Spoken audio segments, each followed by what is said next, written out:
ओम नमः सिद्धेभ्यः जय श्री ओम नमः सिद्धेभ्यः जय श्री ओम नमः सिद्धेभ्यः। मंगलम भगवान वीरो मंगलम गौतम गणी मंगलम कुंद कुंदाद्यो जैन धर्मोस्तु मंगलम। सर्व मंगल मांगल्यम सर्व कल्याण कारकम प्रधानम सर्वधर्माणां जैनम जयतु शासनम। जैनं जयतु शासनं जैनं जयतु शासनं।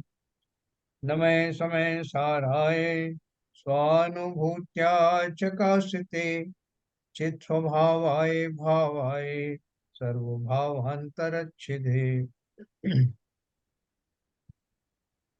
कुंदकुंदाचार्य द्वारा रचित समय सार का बंद अधिकार हमारा चल रहा है, जिसमें हमने अज्ञानियों को बंद क्यों होता है और ज्ञानियों को बंद क्यों नहीं होता, इसके बारे में हमने कुछ कारण जाने और वो एकदम उस कारण को पिन पॉइंट किया।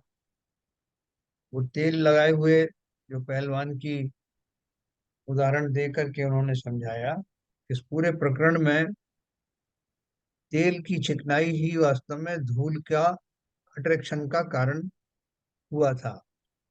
और जिसने धूल से जिसे बचना था उसने वो तेल का मर्दन नहीं किया, तो उसको अपेक्षाकृत उस प्रकार की धूल का आकर्षण नहीं हुआ। तो इसके माध्यम से वो बोलना चाहते हैं कि मुख्य रूप से रागादि रूप जो चिकनाई है वही वास्तव में कर्म का कारण बनती है, और कोई भी क्रियाएं और भी किसी भी तरह के और कोई कारण उसमें निमित्त नहीं होते। प्योरली राग आदि ही उसका कारण होता। ये बताने के बाद अभी वो बताने वाले हैं, ये बात ज्ञानी भी जानते हैं कि उनके पास राग आदि नहीं है, इसलिए उनका बंधन नहीं होता। तो ऐसा मान करके अगर वो उनकी वृत्तियां स्वच्छंद हो जाएं, तो स्वच्छंद अगर हो गई तो फिर कोई ना कोई उपद्रव शुरू हो जाएगा, कोई ना कोई बंद होना शुरू हो जाएगा। लेकिन स्वच्छंद होंगे ही क्यों? क्योंकि स्वच्छंदी होने के पीछे भी राग की आवश्यकता होती है, जो ज्ञानियों को नहीं होता। इसलिए ज्ञानियों को कहने की जरूरत नहीं कि आप स्वच्छंदी मत हो जाना। क्यों? क्योंकि वो इस बात को जानते हैं। और रागादि की अब रागादि का अभाव हमने पहले ही सिद्ध किया हुआ था कि ज्ञानियों को होता है। जिस जाति का राग मिथ्या दृष्टि को होता है वैसा ज्ञानियों को नहीं होता। फिर भी यहाँ उनको एक उपदेश दिया गया है कि उनको जो अनर्गल वृत्ति है वो शोभा नहीं देती। तो वो किस अपेक्षा से कहा, अपन आज पढ़ेंगे।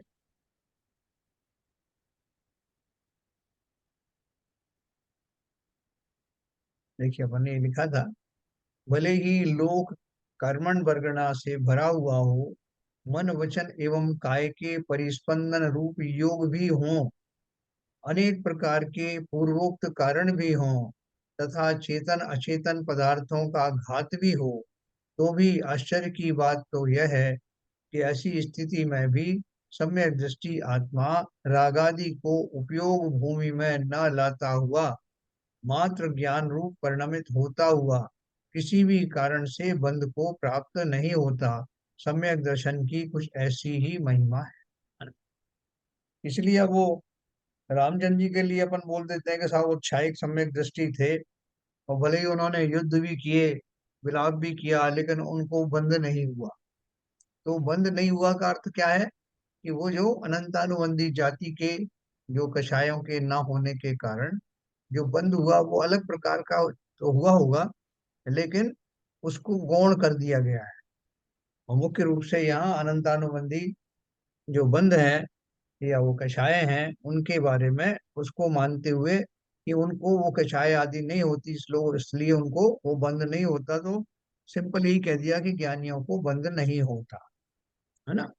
तो अब वो बात दूसरी कर रहे हैं यहाँ पर कि अब ये इस बात को अच्छे से समझ लो कि सम्यक दृष्टि के पास जो उससे कोई उदाहरण चरितार्थ होती है, जो भरत चक्रवर्ती वाली के उनके पास में वो सभी भोग के साधन थे, सारा वातावरण वैसा था, इतनी सारी उपलब्धियां उनके पास थी, धन वैभव था, 96,000 रानियां थी, लेकिन फिर भी उनको बंद नहीं होता था। उसके पीछे मूल कारण वही है कि जो रागादि की बहुलता प्रचुरता और जिस तरह का राग अज्ञानियों को होता है, वैसा उनको भोग आदि के प्रति नहीं होता। इस कारण उनका नवीन बंध नहीं होता, निर्जरा ही होती। ये अपन ने अपनी पिछली गाथाओं में सब अच्छे से समझा है। अब इसी को थोड़ा और आगे बढ़ाते हुए डाइवर्ट करेंगे इसको।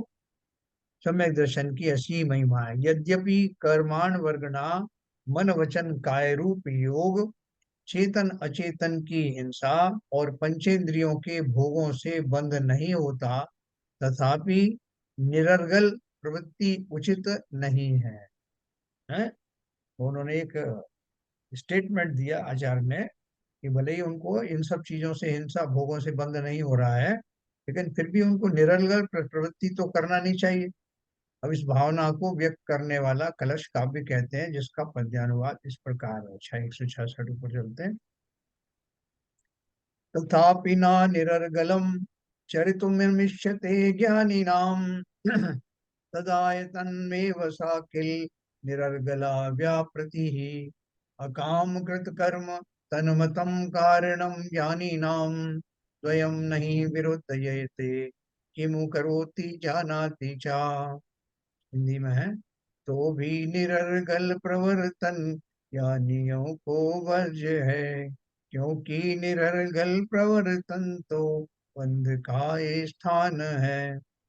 वांछा रहित जो प्रवर्तन वह बंध विरहित जानिए, जानना करना परस्पर विरोधी ही मानिए। क्या बोल रहे हैं?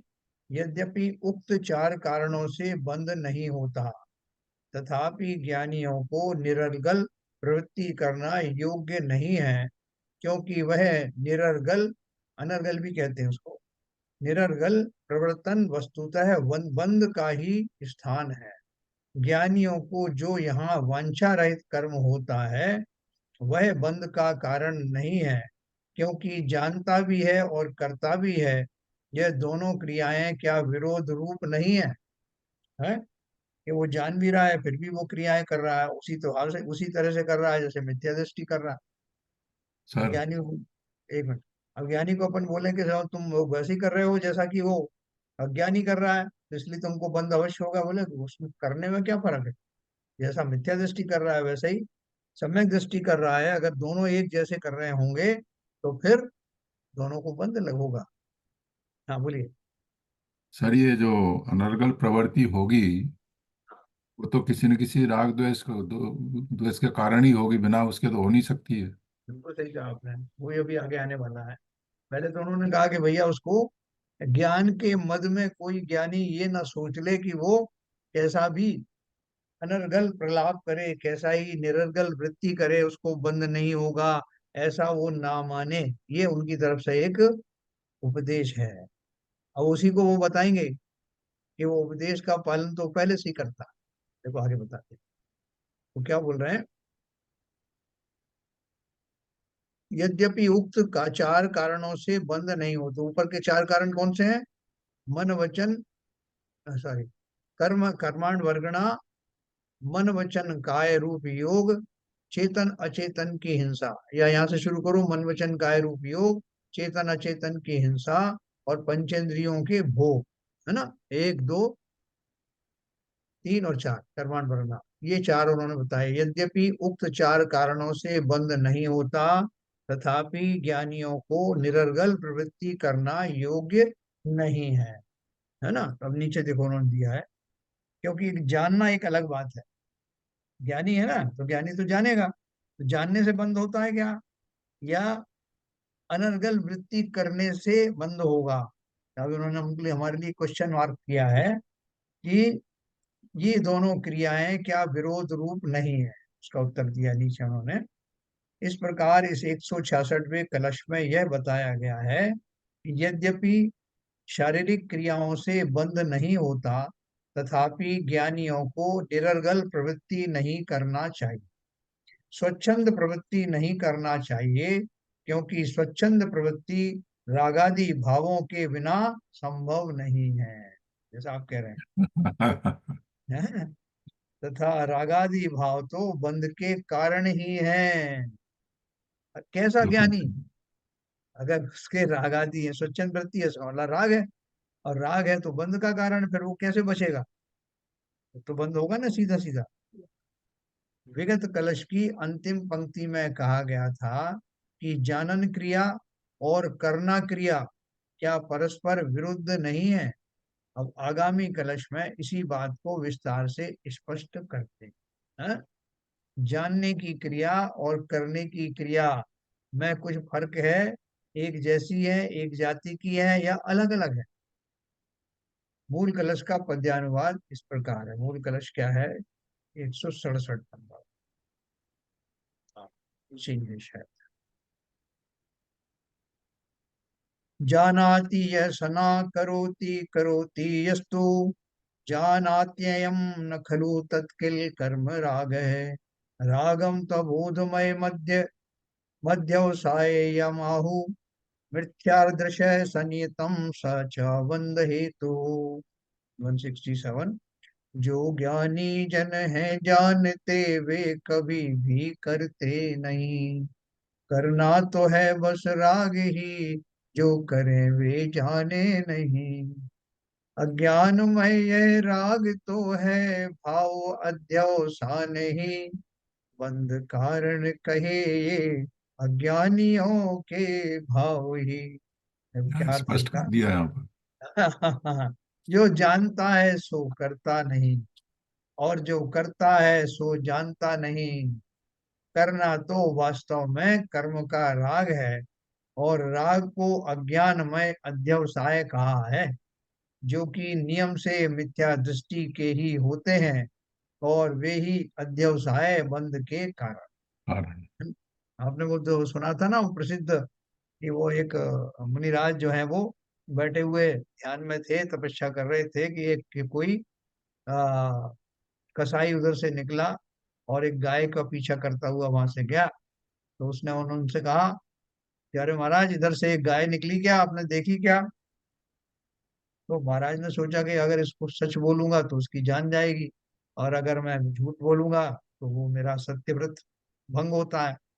तो वो उठ के खड़े हो गए। अब अलग अलग लोग बताते हैं उसमें कि वो खड़े हो गए, उन्होंने बोला जब से मैं खड़ा हूं तब से कोई गाय गई नहीं, क्योंकि उस टाइम जब गई थी तब वो बैठे हुए थे। दूसरा ये कि ये भी आता है कि उन्होंने कहा भैया, जो जानता है वो कहता नहीं, जो कहता है वो जानता नहीं। तो उन्होंने कहा ये कुछ पागल वागल सा लग रहा है, पता नहीं क्या बात कर रहा है। वो चला गया वहां से। लेकिन उन्होंने जो बात कही थी वो यही बात थी। क्या बात कही थी? जो जानता है सो करता नहीं, और जो करता है सो जानता नहीं। करना तो वास्तव में कर्म का राग है। करने के भाव आते हैं ना मुझे। अब बोलो तो मेरा मन ही नहीं हो रहा है कुछ करने भाई साहब, का। हाँ। हम रात दिन यही कर रहे हैं। हम रात दिन यही कर रहे हैं। हाँ। जो जानते हैं हाँ। वो तो कर नहीं रहे, जी। जो नहीं जानते वो कर रहे हैं। तो आप देख रहे हो, आप तो हाँ। देख ही हाँ। रहे हैं, हाँ। हम भी हाँ। देख रहे हैं। हाँ। और मजबूरी भी है। मजबूरी का मतलब कहने का, संसार में है, व्यवहार में है, तो कर रहे हैं।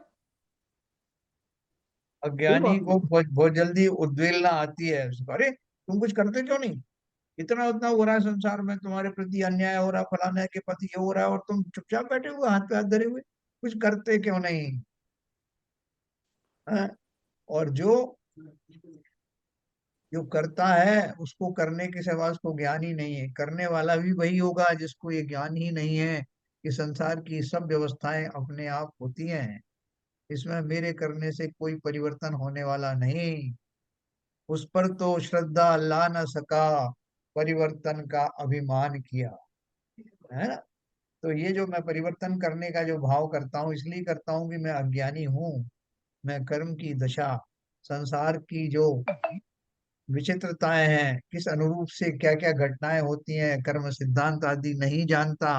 इसलिए सदा काल आकुलित बना रहता हूँ। कुछ करने की तमन्नाएं बनी रहती हैं, कुछ पलट देने की भाव बने रहते हैं।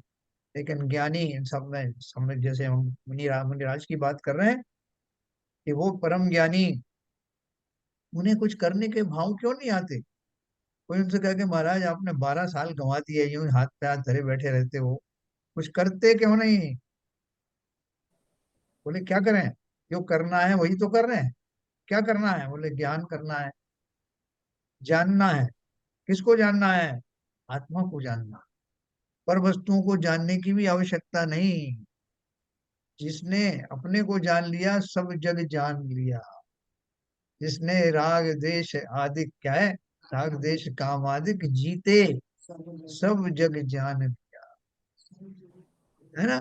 मतलब वैसे भाव ही नहीं आई उसको करने के, उस वो कौन है, वो परम ज्ञानी है।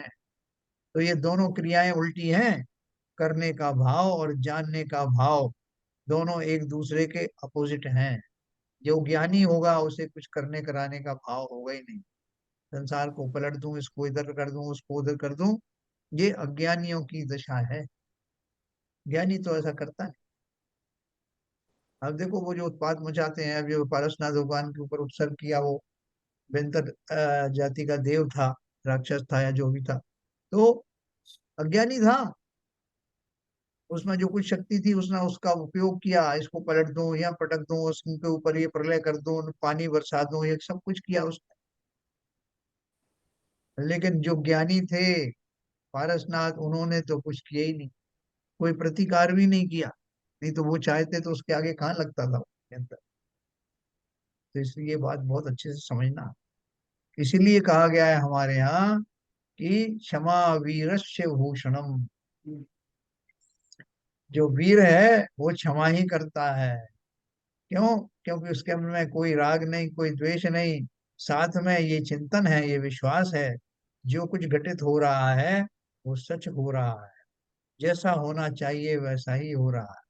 उसमें जो जो निमित्त बना हुआ है उसकी अपेक्षा से जो घटनाएं घटित हो रही वैसी ही होंगी। हाँ, जब नेमिनाथ भगवान ने कहा कि द्वारका जलेगी 12 साल बाद, तो जो ज्ञानी थे उन्होंने दीक्षाएं ले ली। उनके मन में ये भाव ही नहीं आएगा कि द्वारका को बचा लिया जाए, एक आध बाल्टी पानी मैं भी लेके दौड़ूंगा उस टाइम। कृष्ण जी के जरूर भाव आए, तो उस समय सम्यक दृष्टि नहीं थी कृष्ण में। तो उनको तो लगा कि पार्टली तो उनको लगा कि अगर भगवान ने कहा तो ऐसा होगा, ये भी विश्वास हो गया। लेकिन ये विश्वास भी हो गया कि मैं उसको पलट सकता हूँ।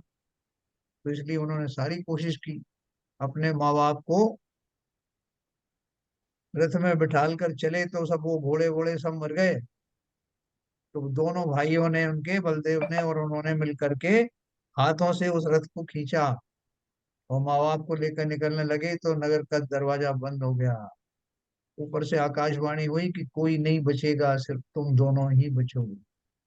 इसलिए वृथा का उपक्रम छोड़ दो। लेकिन अज्ञानी की दशा है, वो मानने को तैयार नहीं होता, भले ही खेद खिन्न होता रहे, उसको तो कुछ करना। ये ज्ञानियों ने मान लिया कि ऐसा ही होगा और संसार की क्या दशा होनी है, इस भाव से ही वैराग्य से भर गए, उन्होंने दीक्षाएं ले ली। तो जो ज्ञानी है वो वास्तव में कुछ करने के लिए उतारू होते नहीं, और जो करने वाले होते, करने धरने वाले होते हैं, अज्ञान के कारण वैसा करते। इसलिए सर, उन्होंने कहा। हाँ जी। तो कृष्ण जी और बलराम जी उस समय सम्यक दृष्टि नहीं थे? बलराम जी तो होंगे, क्योंकि वो नियम से बलभद्र जो होते हैं वो मोक्ष जाते हैं उसी भाव से, मोस्टली। अच्छा। कोई तो स्वर्ग भी कृष्ण जाते हैं। हाँ। कृष्ण जी नहीं तो थे, इसलिए तो कृष्ण जी उन्होंने नहीं थे। नेमनाथ नेमनाथ भगवान ने जो घोषणा की थी, हाँ। जो वाणी में, उसको उन्होंने माना नहीं। हाँ, जगन्नाथ भगवान को उन्होंने आधे अधूरी, उनको विश्वास, ये भी विश्वास था कि भगवान की वह वाणी है तो सही होगी। अगर ये सही मान रहे हो तो उसको पलटने की कोशिश क्यों कर रहे हो? क्योंकि उनका मन हाँ। नहीं माना। यही तो। देखो हम लोगों की दशा भी ऐसी है।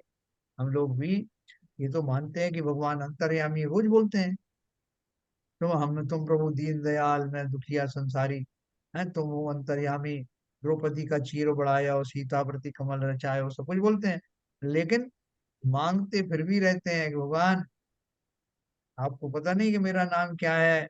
मैं नाम बताऊंगा रोज साहब, मेरा नाम संतोष कुमार जैन है, ये 500 रुपये मैंने ही दिए हैं, और इसमें कौन कौन शामिल है ये मैं आपको बता दूं, नहीं तो आपको पता कैसे चलेगा? एक तरफ तुम कहीं अंतर्यामी कहीं बोल रहे दूसरे हो। का दूसरे कहीं दूसरे को नहीं लगा दो आप इसमें। है, दूसरे के नाम में नाम भी मत कर देना। उसके कहीं स्पेलिंग गलत दिख गई तो वो भी बता दूंगा कि कौन से वाले संतोष कुमार है, बगल वाले नहीं। सनाब भी लिख दूंगा या एड्रेस भी लिख दूंगा उसमें। तो ये हमारी अज्ञान की दशा है कि उन भगवान को भी अंतर्यामी एक अपेक्षा से तो ठीक है, लेकिन दूसरी अपेक्षा से मेरा जो अज्ञान है, मेरा जो अविश्वास है, वो मुझे इस बात के लिए मजबूर कर रहा है कि भगवान पता नहीं देखेंगे कि नहीं। हमने पूजन भी ऐसी बनाई है। पारसनाथ की पूजन में लिखा है, भूलिए कद क्या है, भूलिए कभी नहीं, दीजिए निवास मोक्ष भूलिए है ना। तो ये जो हमारी दशाएं हैं, इससे जाहिर होता है जिन भगवान को मैं पूजता हूँ उनके प्रति भी मेरा समर्पण पूरा नहीं, मेरा ज्ञान पूरा नहीं, मेरी श्रद्धा पूरी नहीं। अगर मैं उनको वीतरागी मानता हूं तो क्यों राग की भीख मांग रहा हूँ, क्यों उनसे मैं संसार के पदार्थों की गुहार लगा रहा हूँ। और अगर वो सर्वज्ञ हैं तो वो जानते हैं कि मैं किस बात से दुखी हूँ, मुझे कहने की जरूरत ही नहीं। तो किसी भी तरह के निदान की आवश्यकता नहीं, किसी भी तरह की डिमांड की आवश्यकता नहीं। अगर मैं उनका चेला हूं तो उन जैसे आचरण क्यों ना करूं, क्यों ना वीतरागता की पर ओर बढ़ूं। संसार के भाव अभावों का प्रति कोई लगाव ना होने के कारण मैं भी उस दिशा में बढ़ सकता हूँ, लेकिन मैं ऐसा नहीं करता, इसीलिए घोर अज्ञानी हूं। कहते तुमको भी दीप दिखा डाला, इस ज्ञान कहे अज्ञान कहे तुमको भी दीप दिखा डाला। कैसे कैसे लिखा है कवियों ने पूजन। हमें अपनी अज्ञान के ऊपर में वास्तव में तरस आना चाहिए कि कैसा मैं ज्ञानी हूँ। इतने उच्च कोटि के जैन कुल में मैंने जन्म लिया, जिनेन्द्र देव जैसा वीतरागी सर्वज्ञ मेरा गुरु बना, लेकिन मैं कैसा निरा मूर्ख हूँ कि मैं उन अज्ञानियों की श्रेणी में अभी भी खड़ा हुआ हूँ जिन्हें वो जिनेन्द्र देव की शरण मिली ही नहीं। क्या अंतर हुआ, यूं ही सीट खराब कर रहा हूं मैं जैनी की। तो ये जो चीज है इसको बहुत अच्छे से समझना, ये हमारी आंखें खोलने वाली हैं। जो जानता है सो करता नहीं, जो करता है सो जानता नहीं। करना तो वास्तव में कर्म का राग है, राग को अज्ञानमय अध्यवसाय कहा है, जो कि नियम से मिथ्या दृष्टियों के ही होते हैं और वे ही अध्यवसाय बंध के कारण। नीचे की भूमिका में हम बहुत आंदोलित होते हैं कि भाई साहब कुछ करो धरो, ऐसे क्या बैठे हुए हो, कुछ करने से ही होगा। लेकिन कौन सा करने से होगा, हम भी कहते हैं करने से ही होगा, बाबा रामदेव भी कहता है करने से होगा। उसका कहने का मतलब क्या करने से क्या होगा, और हमारा कहने का मतलब अज्ञानियों का क्या करने से क्या होगा, और ज्ञानियों का ये कहना कि करने से होगा, उनका क्या अर्थ है। क्या करने से होगा, जानने से होगा। तो जान तो रहे हैं, हम कैसे जान रहे हैं, निरपेक्ष भाव से नहीं जान रहे। विगत कलश में कहा गया है कि पर में कर्तृत्व की बुद्धि अज्ञानमय अध्यवसान है। मैं पर का करता हूँ, पर को बदल सकता हूँ, पर घटनाओं को अंजाम दे सकता हूँ, मैं जैसा चाहे कर सकता हूँ, स्व के अतिरिक्त बाकी सब कर सकता हूँ। ये मेरा अज्ञान ही बोल रहा है कि भैया तुम कर तो सकते हो लेकिन स्वयं में कर सकते हो, दूसरों में नहीं। अरे क्या बात करते हो साहब, स्वयं में तो आज तक किया ही नहीं, ना करने की जरूरत है, वो तो जो होगा अपने आप होगा। लेकिन पर का तो मैं पक्का करता हूँ।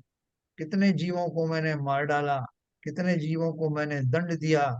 अब क्या समझ रहे हो मुझे, ये मामूली समझते हो क्या। जब सामने वाले से गुस्सा होता है तुम जो तुम मुझे जानते नहीं हो मैं कौन हूं, मैं क्या क्या कर सकता हूँ। तो हमारा हम कर कुछ नहीं सकते। हाँ, हम अपने रागादि द्वेषादि भाव जरूर कर सकते हैं। उनके फलस्वरूप और उन घटनाओं की अगर वैसा होनहार होगी तो मेरे रागादि उसमें निमित्त तो बन सकते हैं, लेकिन किसी पर वस्तु को पलटना, घटनाओं को जन्म जन्म देना, ये सब मेरे बस का नहीं। घटनाएं तो पूर्व निर्धारित होती हैं, मैं व्यर्थ ही उसमें अपने आप को अपना श्रेय ले लेता। तो इसलिए पर में कर्तृत्व की बुद्धि अज्ञानमय अध्यवसान है। अध्यवसान माने कारण है, आश्रवादी का कारण है। अब आगामी गाथाओं में उसी बात को विस्तार से समझाते हैं। देखो सब तरह से समझाया, हो सकता है कौन सी बात हमको क्लिक हो जाए, कुछ कह नहीं सकते। इन गाथाओं में से कौन सी गाथा का भाव हमारे अंदर तक समा जाए। तो इन्होंने कौन सी गाथाएं दी हैं? 247, 248। हाँ, यही है ना। हम्म। और ये संस्कृत में ये है ना। हाँ, ऊपर है 247 ये। जो मन्नति हिंसामि या हिंसज्जामि या परे हिंसते हिम सो मूढ़ो अन्नानि नानि एतो दुर्विपरीतो आौक्येन मरणम जीवाणम जिनवरेहिम पण्णत्तम आउमना हरेषितमम कह दे मरणम कदम तेसिम औक्येन मरणम जीवाणम जिनवरेहिम पण्णत्तम आउमना हरन्ति तुम कहते मरणम कदम कदम ते ही। जो मन्नदि जीवेमि या जीविज्जामि य परेहिं सत्तेहिं सो मूढ़ो अन्नानि नानि एतो दुर्विपरीतो। नानि माने ज्ञानी। औदयेन जीवधि जीवो एवं वणन्ति सब्बणहु आउम चना देशितमं कहम तये जीविदं कदम ते सिम। औदयेन जीवति जीवो एवं भणन्ति सब्बणहु आउम चाणादिन्ति त्वं कहं नो ते जीविदं कदम ते हिम। देखो उसका अर्थ क्या है। यो संस्कृत का है शायद। यो मन्यते हिंसस्मि चा हिंसये चा परहि सत्वै सा मूढ़ो ज्ञानी ज्ञान्यस्त ज्ञानतस्तु विपरीत है। आयुच्छयेन मरणम जीवानाम जिनवरहि प्रज्ञप्तम आयुर्न हरषित्वं कथम त्वया मरणं कृतं तेषाम्। आयुक्षयेण मरणं जीवानाम जिनवरहि प्रज्ञप्तम् आयुर्न हरन्ति तव कथं ते मरणं कृतं तैः। यो मन्यते जीवयामि च जीवे च परैः सत्त्वैः स मूढ़ो अज्ञानी ज्ञान्यतस्तु विपरीतः। आयुर्दयेन जीवति जीव एवं वणन्ति सर्वज्ञा आयुश्च न ददासि त्वं कथं त्वया जीवितं कृतं तेषाम्। आयुर्दयेन जीवति जीव एवं वणन्ति सर्वज्ञाः आयुश्च न ददति तौ कथं न ते कथं नु ते जीवितं कृतं तैः। देखो अब हिंदी में समझना इसको। मैं मारता हूँ अन्य को या मुझे मारे अन्य जन। मैं मारता हूँ अन्य को या मुझे मारे अन्य जन। यह मान्यता अज्ञान है जिनवर कहे हे भव्य जन। निज आयु क्षय से मरण हो यह बात जिनवर ने कही तुम मार कैसे सकोगे जब आयु हर सकते नहीं। निज आयु क्षय से मरण हो यह बात जिनवर ने कही वे मरण कैसे करें तब जब आयु हर सकते नहीं। मैं हूँ बचाता अन्य को मुझको बचावे अन्य जन। यह मान्यता अज्ञान है जिनवर कहें हे भव्य जन। सब आयु से जीवित रहे यह बात जिनवर ने कही जीवित रखोगे किस तरह जब आयु दे सकते नहीं। कैसे बचा सब आयु से जीवित रहे ये बात जिनवर ने कही कैसे बचावे वे तुझे जब आयु दे सकते नहीं। हाँ, जो यह मानता है कि मैं परजीवों को मारता हूँ और परजीव मुझे मारते हैं, वह मूढ़ है, अज्ञानी है, और जो इससे विपरीत है अर्थात ऐसा नहीं मानता है, वह ज्ञानी। अपन तो उल्टा मानते हैं। अपन तो बोलते हैं कैसा मूर्ख है, वो मारने आए हैं, इतने लोगों को मार चुका है और मुझे मारने आ रहा है। और वो, ये मूर्ख जो अपने आप को ज्ञानी कहता है, ये बोलता है कोई किसी को मारता ही नहीं है, मार ही नहीं सकता है। हमको उनकी बुद्धि पर तरस आता है जिन्हें आचार्य ज्ञानी कहते हैं। जो यह मानता है कि मैं परजीवों को मारता हूँ और परजीव मुझे मारते हैं, वह मूढ़ है, अज्ञानी है। और जो इससे विपरीत है अर्थात ऐसा नहीं मानता, वह ज्ञानी है। जीवों का मरण आयु कर्म के क्षय से होता है, ऐसा जिनवर देव ने कहा है। तू पर जीवों के आयु कर्म को तो हरता नहीं है, फिर तूने उनका मरण कैसे किया। जीवों का मरण आयु कर्म के क्षय से होता है, ऐसा जिनवर देव ने कहा है। पर जीव तेरे आयु कर्म को तो हरते नहीं है, फिर उन्होंने तेरा मरण कैसे किया। है ना, अभी आयु कर्म के हिसाब से कहा। पहले कहा था जीवों का मरण आयु कर्म के क्षय से होता है, तू परजीवों के आयु कर्म को तो हरता नहीं, फिर तूने उनका मरण कैसे किया। फिर अगला क्या किया उन्होंने, पहले उनका किया फिर खुद का किया। जीवों का मरण आयु कर्म के क्षय से होता है, ऐसा जिनवरदेव ने कहा है। पर जीव तेरे आयु कर्म को तो हरते नहीं है, फिर उन्होंने तेरा मरण कैसे किया। अब समझ गया ना, एक बार दूसरे के लिए, एक बार स्व के लिए। जो जीव यह मानता है कि मैं परजीवों को जिलाता हूँ, मारने के बजाय जिलाने की बात, और परजीव मुझे जिलाते हैं, वह मूढ़ है, अज्ञानी है। और जो इससे विपरीत है अर्थात ऐसा नहीं मानता, वह ज्ञानी है। तो बोलते हैं भाई साहब, मैंने आपको 3 बार बचाया। एक बार डूबने से बचाया, एक बार आग लगने से बचाया, एक बार कोई और जो है बिजली गिर रही थी वहां से आपको हटा दिया। आपको मेरा उपकार मानना चाहिए। हैं, कब के मर गए होते आप, 3 3 बार बचाया। 3 बार मर चुके होते। हैं? 3 बार मर चुके होते। हाँ, 3 बार मर चुके होते। आप खड़े हो अभी तक। और बोले भाई साहब, मेरे साथ भी बहुत घटनाएं हुई, हर बार मैंने अपने आप को बचा लिया। मेरा वो देखो हिम्मत, मैं बहुत टैक्टफुल आदमी हूँ। बहुत संकट आए हूँ मेरे, मैंने अपने आप को बचा लिया। तो इस तरह आप भी सीख लो ये विद्या, कैसे अपने आप को बचाना।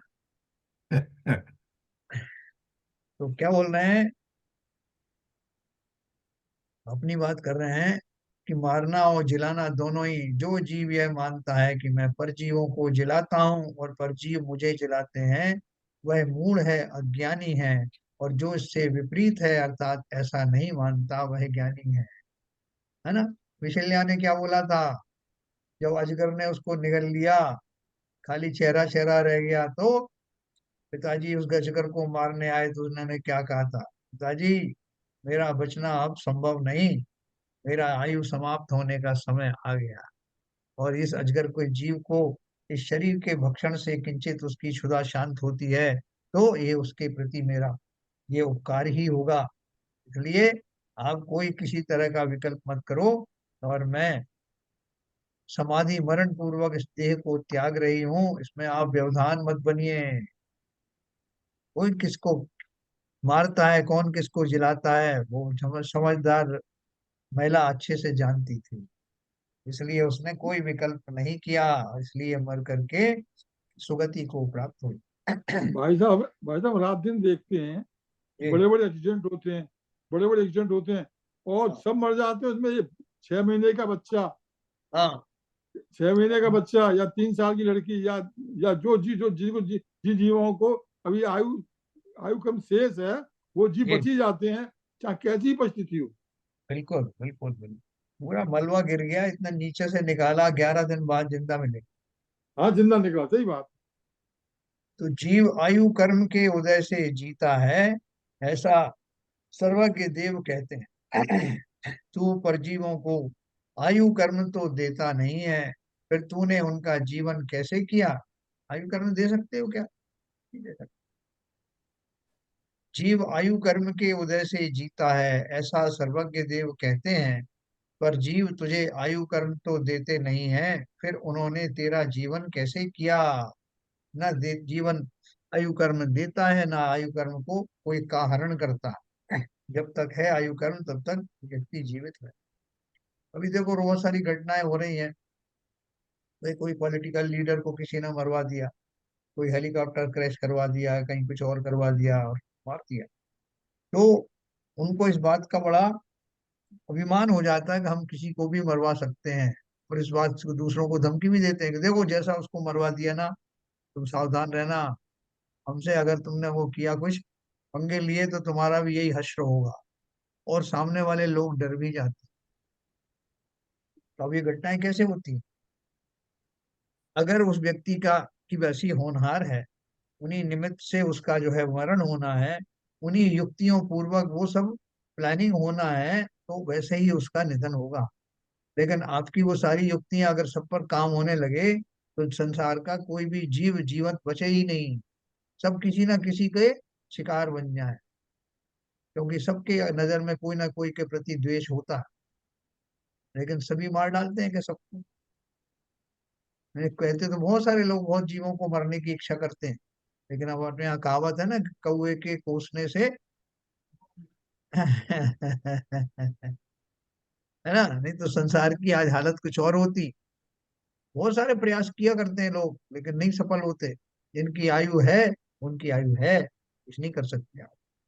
और जिनकी नहीं है और वो चले अपने ही आयु के समाप्त होने के कारण, तो लोग उसका श्रेय लेते हैं कि देखा जैसा उसको मार दिया वैसे अब समझ लेना। तो इसी भय से तो दुनिया व्याकुल है, परेशान। ऐसे ऐसे अपराध लोग करा लेते हैं ऐसा भय दिखाकर। तो ये जो सिद्धांत है बड़ी प्रकार से ज्ञानियों को विश्वास में बना रहता है, इसलिए वो गाफिल नहीं होते, वो गलतफहमी के शिकार नहीं होते। तो भाई साहब मैं तो अपने शरीर की रक्षा इसलिए करता हूँ कि जिससे, आपने बताया था ना कि संयम आदि की साधना के लिए शरीर स्वस्थ रहना जरूरी है। मैं शरीर को स्वस्थ बनाने में पूरा जीवन निकाल देता हूँ। तो किस लिए निकाल देते हो? जो आपने बताया था ना कि शरीर जो है संयम का कारण बनता है, तो कब बनेगा? बनाया उसको क्या? कुछ नहीं, अभी तो मैं उसको स्वस्थ रख रहा हूँ। हैं, स्वस्थ बनाने में ही पूरा जीवन निकलेगा। और स्वस्थ तुम क्या बनाओगे? मैं पर का करता हूं नहीं, और शरीर पर है ऐसा विश्वास होता नहीं। कि वैसा आप क्या बात करते हो? अगर हम ये अपना शरीर का ध्यान नहीं रखेंगे तो कौन रखेगा? ये शरीर दुर्बल हो जाएगा, ये फिर किसी योग्य नहीं रहेगा। इसलिए इसका ध्यान तो रखना जरूरी है। तो ध्यान कितना रखना, कैसा रखना? अब मुनिराज का भी थोड़ा सा ध्यान रहता है कि उनको देखा कि साधना में थोड़ा सा दिक्कत आ रही है, तो आहार लेने चले गए मजबूरी। वहां भी ऐसे नियम लेकर के गए कि ना मिले तो अच्छा है, मन समझ जाएगा। कि गए गए तो थे भाई, नहीं हुआ तो नहीं सही। शरीर कैसा क्रश हो जाता है, मुनियों को देखो एक हड्डी दिखाई देती है। तो उनसे जाकर कहोगे महाराज थोड़ा अपना ध्यान रखा करो, काय का नियम संयम। शरीर है तो सब कुछ है, बाकी तो क्या है? भोजन भोजन किया करो, बादाम का हलवा खाया करो। हाँ, इसमें कुछ नहीं रखा, ये सब पूरा तपस्या करने से क्या हो जाने वाला। और क्या होता है, निमित्त निमित्तिक संबंध भी ऐसे होते हैं कि उधर जिन्होंने शरीर की थोड़े सी देखभाल के भाव किए उनका शरीर भी पुष्ट हो दिखाई देता है, जिन्होंने नहीं किया उनका सूखता हुआ दिखाई देता है। तो कहने वालों को मौका मिलता है। जैसे आप देखो, हमने अपना जो है अपना ध्यान रखा तो हम आज कितने अच्छे स्वस्थ हैं। ये मुनि महाराज ने बिल्कुल नहीं रखा तो कैसे सूख करके हो गए। हाँ? तो वहां भी निमित्त निमित्तिक संबंध है। शरीर को सुखाने का या शरीर को बनाए रखने का ये जो भाव है, ये सब निमित्त निमित्त होते हैं। उन स्कंदों को जब जिस रूप में रहना होता है उसके अनुसार भाव आदि भी वैसे ही होते हैं। लेकिन जिन्हें उन शरीरों का कोई आकर्षण नहीं, उनके प्रति कोई राग आदि नहीं, वो उस शरीर का भरपूर उपयोग करते हैं। गाड़ी खरीद के लाते हैं ना अपन, तो मैंने आपको बताया अपन क्यों लाए थे कार खरीद के, सब मैं यात्राएं करूं इसके लिए लाया हूँ। तो उसको मेंटेन करते हो नहीं? बिल्कुल मेंटेन करता हूँ साहब। उसको बराबर जरा भी कुछ खराबी होती है तुरंत ठीक कर लेता हूँ, ये सब और बहुत उसका उपयोग करता हूँ।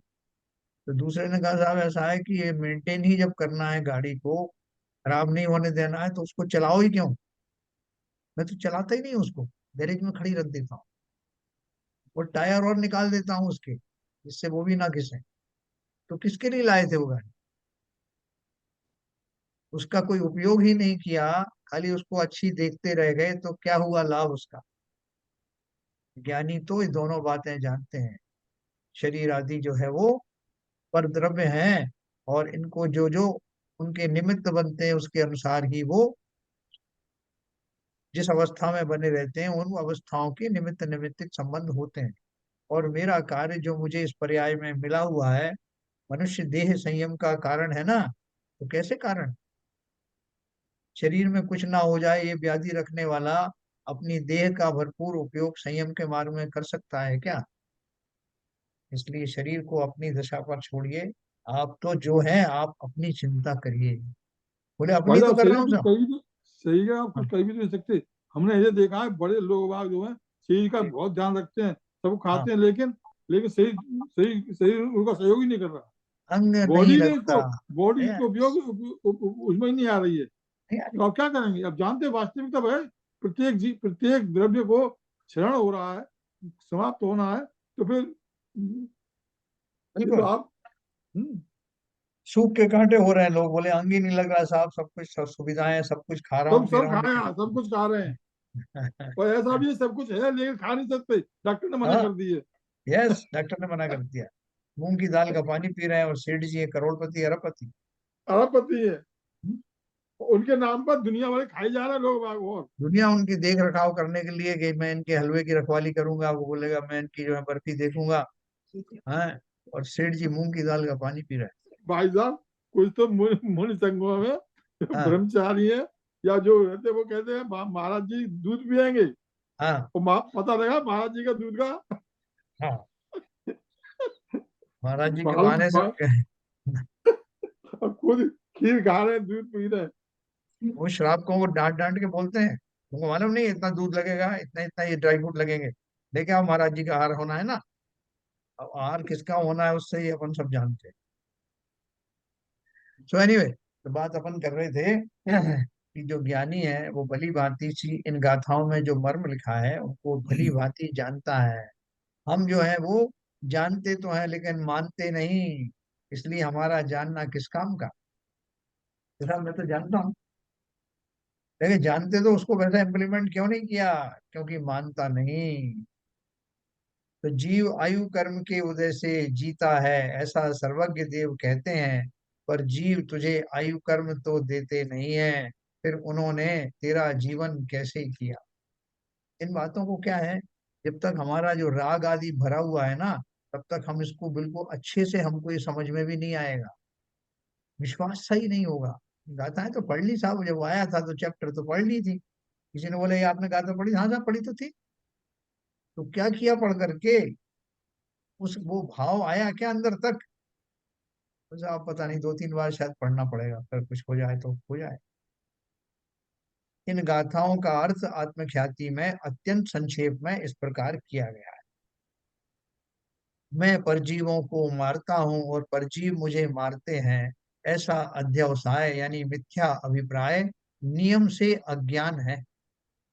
वह अध्यवसाय जिसके है वह अज्ञानी पने के कारण मिथ्या दृष्टि है, और वह अध्यवसाय जिसके नहीं है वह ज्ञानी पने के कारण सम्यक दृष्टि है।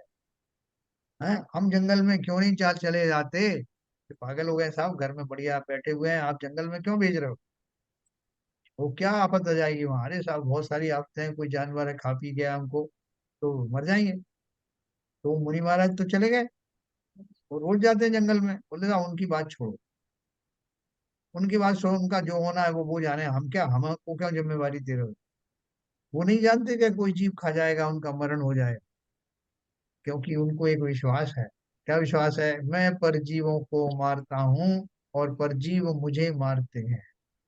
कौन किसको मारेगा, मेरा ही देह जिस काल में जिस समय जिस जग क्षेत्र में जिस विधि से उसका विछोह होना होगा, उसमें निमित्त तो बहुत सारे बन सकते हैं लेकिन कोई करता नहीं, कोई जीव दूसरे जीव का भक्षण भी नहीं करता। बोले भक्षण करते हुए दिखाई तो दे रहा है ना, वो शेर खा रहा है। वो भक्षण किसका कर रहा है, कौन कर रहा है? और जीव के रूप में देखो तो सिंह भी एक जीव है, उसका भी एक पौद्गलिक शरीर है। और जिस शरीर को खाया जा रहा है पुद्गल ही पुद्गल का भक्षण कर रहा है। आत्माएं तो स्वतंत्र रूप से निष्प्रय होकर बैठी हुई हैं अपने अपने कार्य, और उनकी आयु वैसी है। उन्हीं उस देह का किसके द्वारा विसर्जन होना है, वो सब निमित्त भी फिक्स है, वो सब पर है। क्योंकि इस घटना के घटित होने के बाद भी सिंह की आत्मा भी अमर है, मेरी आत्मा भी अमर है। ऐसा इतना विचार अगर पहले कर लेता है जीव, तो फिर उसको उस टाइम सोचने की जरूरत नहीं पड़ती कि साहब जब मरने का समय आएगा तब मैं ये सब चिंतन करूंगा कि कौन किसको खाता है, कोई किसी को नहीं खाता। देह जो है अन्य नश्वर है, आत्मा तो कौन इतना सोचेगा वहां। ये तो ज्ञानियों की दशा ही ऐसी होती है कि उनके बैकग्राउंड में ऐसा भाव रहता है, इसलिए समाधि मरण होता है। ऐसा मारते हुए भी वो जीव किसी भी तरह के द्वेष आदि भाव या काषायिक भावों से दूर रहते हैं, साध क्षमता में रहते हैं। इसलिए देह के विसर्जन के काल में भी उनको किसी तरह का नवीन बंध नहीं होता। तभी यही समाधि मरण की विशेषता है। वस्तुतः जीवों का मरण तो अपने आयु कर्म के क्षय से ही होता है, क्योंकि अपने आयु कर्म के क्षय के अभाव में मरण होना अशक्य है, अशक्य होना असंभव है। तथा किसी के आयु कर्म का हरण अशक्य है, क्योंकि वह आयु कर्म अपने उपभोग से ही क्षय होता है। जैसा उसकी आयु इतनी थी, 12 साल में मर गया। उसकी आयु इतनी थी, आयु कर्म के जो परमाणु थे वो क्षीण होते चले गए। इस प्रकार कोई व्यक्ति किसी दूसरे व्यक्ति का मरण किसी भी प्रकार नहीं कर सकता है। इसलिए मैं परजीवों को मारता हूँ और परजीव मुझे मारते हैं, ऐसा अध्यवसाय ध्रुव रूप से अज्ञान ही है। इसलिए तो चले जाते हैं वो निर्भीक होकर के जंगलों में। कोई कोई मुनि जो है वो पूरे जीवन जो है तपस्याएं कर लेते हैं, उनको कोई जीव नहीं सताता। और किसी का ये कि शुरू में ही गए दीक्षा लेकर के और किसी शेर आदि का भक्षण हो गया। तो सबकी आयु अपनी अपनी, लेकिन वो तो निर्भय होकर जाते हैं ना, इसी भाव से जाते हैं। अगर ऐसी निर्भयता ना हो तो मुनि बने ही नहीं, जंगलों में जाए ही नहीं। तपस्या करते में भी एक आध आंख खोलते देखते देखते रहे, कोई आ तो नहीं रहा। और अगर ऐसा भाव होगा तो ध्यान लगेगा क्या? इस प्रकार परजीवों को मैं जिलाता हूँ और परजीव मुझे जिलाते हैं, इस प्रकार का अध्यवसाय भी ध्रुव रूप से अज्ञान है। यह अध्यवसाय जिसके है वह जीव अज्ञानी पने के कारण मिथ्या दृष्टि है, और जिसके यह अध्यवसाय नहीं है वह ज्ञानी पने के कारण सम्यक दृष्टि है। जीवों का जीवन अपने आयु कर्म के उदय से ही है, क्योंकि अपने आयु कर्म के उदय के अभाव में जीवित रहना अशक्य है। अपना आयु कर्म कोई किसी को दे नहीं सकता। अपन तो बोलते हैं ना, भाई साहब वो मोदी जी को मेरी भी उम्र लग जाए, या जिसको हम चाहते हैं उसके लिए लगता है, बेटे बेटे को माँ कहती है ना, बेटा तुझे मेरी भी उम्र लग जाए। मतलब हमारी कामना होती है कि तू दीर्घायु हो, अगर वो आयु लिमिटेड है तो मेरी आयु लेके वहां लगा दो। तो कोई किसी की आयु दे सकता है क्या? नहीं दे सकता। अपना आयु कर्म कोई किसी को दे नहीं सकता क्योंकि वह स्वयं के परिणाम से ही उपार्जित होता है। इस कारण किसी भी प्रकार से किसी का जीवन नहीं कर सकता। सम्राट महाबल सेनानी उस क्षण को टाल सकेगा क्या? अशरण मृत काया में हर्षित निज जीवन डाल सकेगा क्या? इसलिए मैं पर को जिलाता हूँ और पर मुझे जिलाते हैं। इस प्रकार का अध्यवसाय ध्रुव रूप से अज्ञान है। देखो बार बार सुनने के बाद हमें भी कहीं ना कहीं, कभी ना कभी, किसी ना किसी पर्याय में ये विश्वास अवश्य होगा। अगर इस पर्याय में नहीं भी होगा तो ये संस्कार लेकर हम जाएंगे, और कभी भी जाति स्मरण होगा और ये भाव मेरे अंदर भी अंकुरित होने लगे। विगत गाथाओं में जो बात जीवन मरण के संबंध में कही गई है, उसी बात को आगामी गाथाओं में सुख दुख के संबंध में कहते हैं। गाथाओं का पद्यानुवाद इस प्रकार है ना, ये मैं आपको कल बताऊंगा, अभी समय कम है। या हिंदी वाली मैं भी पढ़ देता हूँ। हाँ, उसके बाद कल अपन मूल गाथा पढ़ेंगे। मैं सुखी करता दुखी करता हूँ जगत में अन्य को, यह मान्यता अज्ञान है क्यों ज्ञानियों को मान्य हो।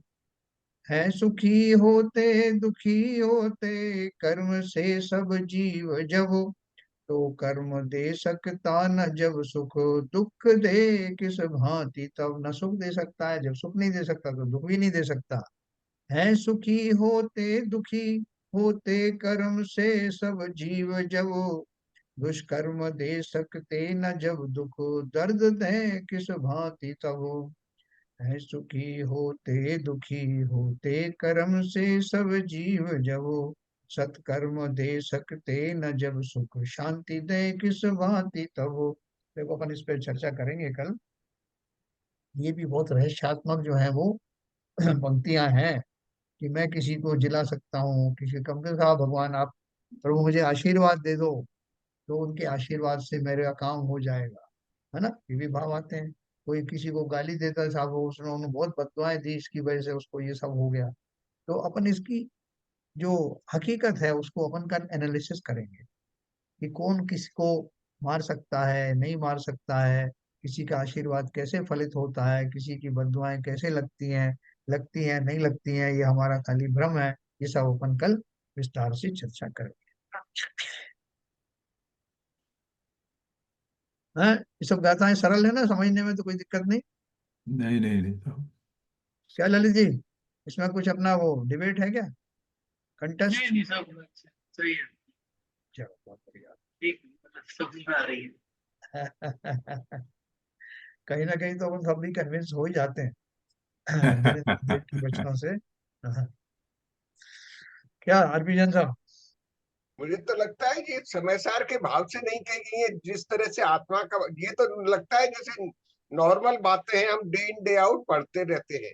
बिल्कुल बिल्कुल, ये बिल्कुल जो बातें रोज सुनते करते हैं, और हम भी अपनी जबान से कई तरीके से ये बातें कह भी देते हैं, कि अपन जैसे बोलते हैं भैया कौवे के कोसने से ढोर नहीं मरते, है ना।